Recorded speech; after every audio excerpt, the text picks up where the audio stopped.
بھائی دونوں آپشن ہے، یہ لے لو یہ لے لو، تو اللہ نے فرماتے ہیں گویا انہوں نے ہدایت کو مسترد کر دیا اور اس کے بدلے میں کیا خرید لی؟ گمراہی خرید لی.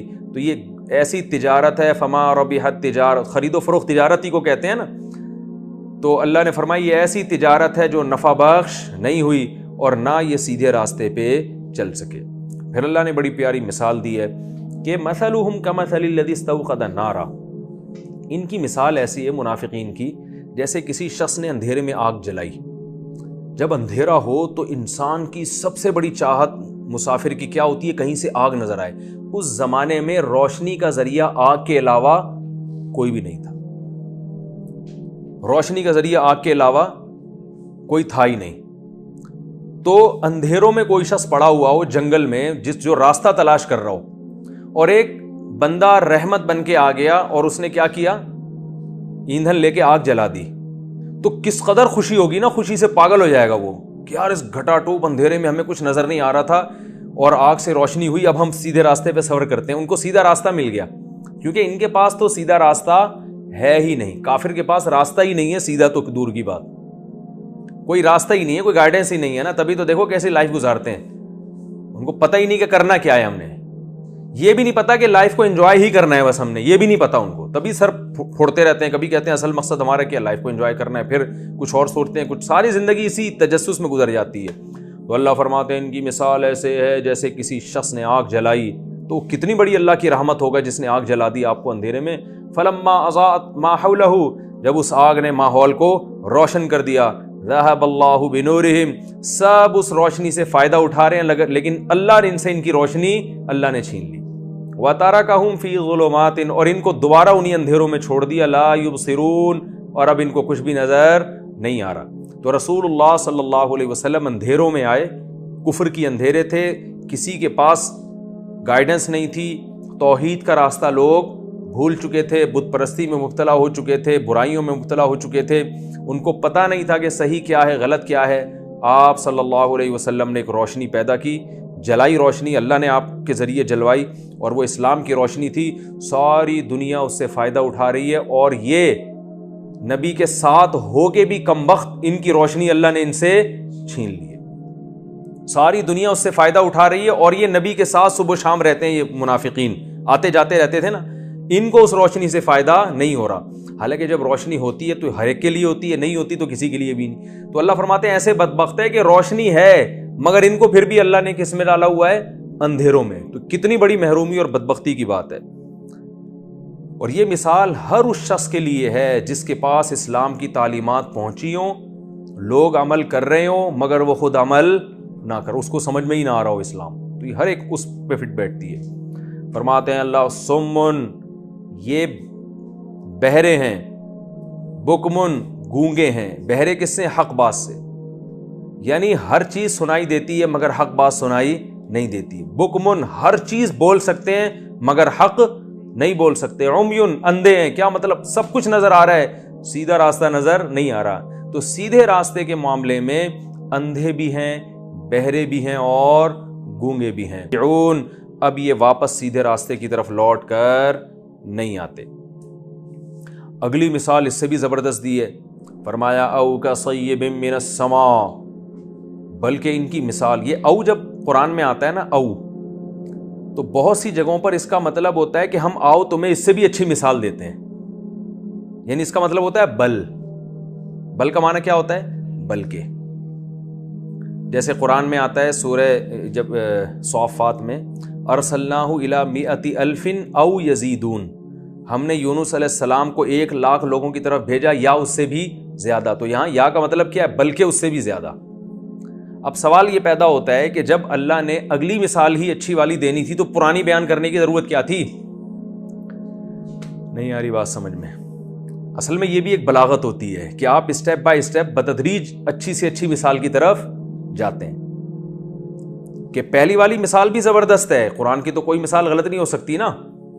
تو اللہ فرماتے ہیں بلکہ ان کی پوری حالت اس مثال، یہی مثال کافی ہے ہدایت کے لیے. اللہ فرماتے ہیں یہ کافی نہیں ہے، آؤ ہم تمہیں اس سے بھی اچھی مثال دیں. کیونکہ اس میں جو اس مثال میں جو ہم نے ان کی قسم پرسی کو بیان کیا ہے نا، جس سے تمہیں بڑا ترس آئے گا ان کے اوپر کہ یار روشنی ہوئی اور ان کے حق میں اللہ نے نور کو چھین لیا تو یہ تو بیچارے بڑے قسم پرسی میں. اللہ فرماتے ہیں آؤ ہم اس سے بھی اچھی مثال دیں جس سے ان کی حقیقی اندر کی حالت تمہیں پتہ چلے گی کہ اس سے بھی زیادہ یہ ٹینشن میں ہے اور اس سے بھی زیادہ قسم پرسی میں ہے. وہ کیا ہے؟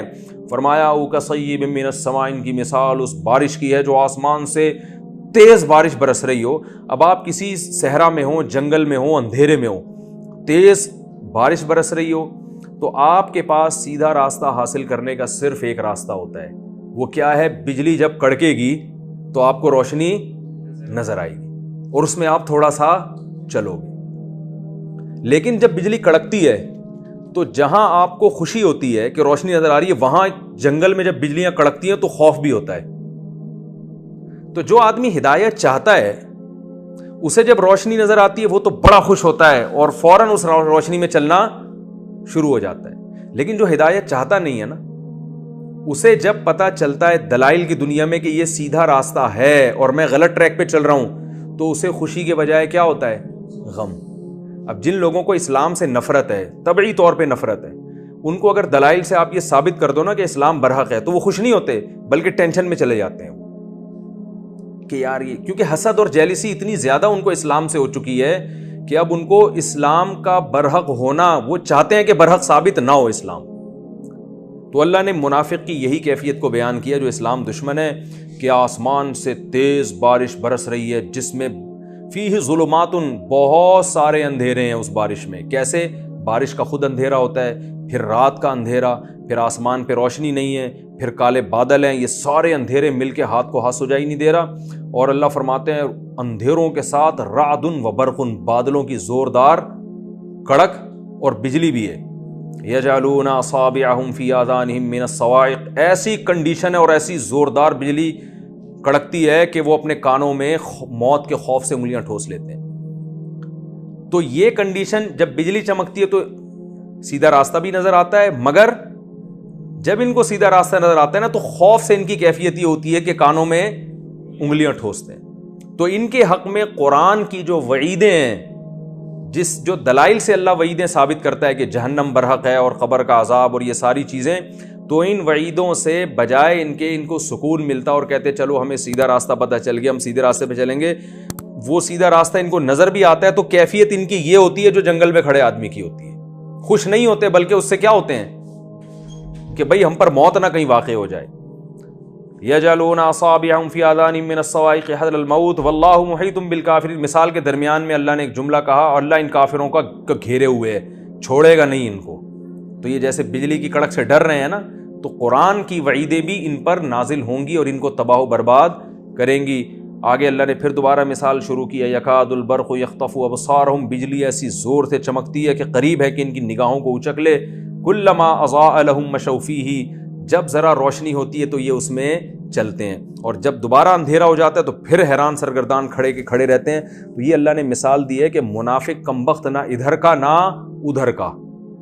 مسلمانوں نے تو فائدہ اٹھایا اسلام کی روشنی سے اور دل و جان سے اسلام کو لگایا، اب وہ ایک راستے پہ چلتے چلے جا رہے ہیں. اس میں نہ کوئی کڑک ہے نہ کوئی اس طرح کی جو ہے نا وعیدیں ہیں ان کے حق میں، بلکہ اللہ ان کو خوشخبریاں سناتے رہتے ہیں. اور یہ چونکہ فائدہ نہیں اٹھا رہے تو اب یا تو مکمل اندھیروں میں ہوتے، ایسا بھی نہیں ہے کیونکہ قرآن تو مستقل نازل ہو رہا ہے اور دلائل کی دنیا میں قرآن ثابت کرتا چلا جا رہا ہے کہ میں برحق ہوں، اسلام برحق ہے. اور یہ دلائل سنتے بھی ہیں تو ایک دم چونک جاتے ہیں. تو یہ جو دلائل جب سنتے ہیں نا، اس دلائل کے سننے کو اللہ نے بجلی کی چمک سے تعبیر کیا ہے. جیسے ہی اللہ کی نشانیاں، ہر کافر چاہے وہ اسلام کا کتنا ہی دشمن ہو، اللہ اس کو اسلام کے برحق ہونے کی نشانیاں دکھاتے ہیں کہ بھئی جیسے جو اللہ کا انکار کرتے ہیں نا، بار بار موقع آتا ہے، وہ کہتے ہیں کہ یار کوئی ہے جس نے اس کائنات کو پیدا کیا. پھر وہ ڈرتے ہیں تھوڑی دیر کے لیے کہ بھائی ایسا نہ ہو کہ ہم الٹے ہوئے لٹکے ہوئے ہوں، لیکن پھر وہ دلائل ان کی نظروں سے کیا ہو جاتے ہیں؟ اوجھل، پھر دوبارہ اندھیروں میں. تو یعنی جب روشنی ہوتی ہے تو بھی خوش نہیں اور جب اندھیروں میں ہوتے ہیں تو ویسے ہی خوش نہیں. کیسی بہترین مثال اللہ نے کافر کی اور منافق کی دی ہے کہ ان کے پاس سرے سے کوئی گائیڈنس ہے ہی نہیں، تو ان کو پتہ ہی نہیں ہے کہ قدم رکھنا کہاں ہے.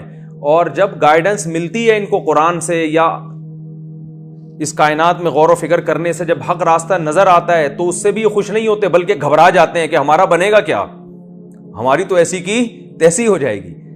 تو نہ اس کنڈیشن میں خوش اور نہ اس کنڈیشن میں خوش. تو اللہ فرماتے ہیں وَلَوْ شَاءَ اللَّهُ لَذَهَبَ بِسَمْعِهِمْ وَأَبْصَارِهِمْ، یہ چونکہ یہ لوگ اپنی آنکھوں سے اور کانوں سے فائدہ نہیں اٹھا رہے، یعنی خود سے کائنات میں غور کر کے اور قرآن میں غور کر کے سیدھا راستہ تلاش نہیں کر رہے، تو اللہ کو اس بات پر قدرت ہے کہ اللہ ان سے ان کی حقیقی بینائی بھی چھین لے اور حقیقی سماعت بھی چھین لے، اللہ کو اس پر قدرت ہے۔ لیکن اللہ ایسا کرتا نہیں ہے تاکہ آزمائش ہوتی رہے اور ان پر حجت تمام ہو جائے۔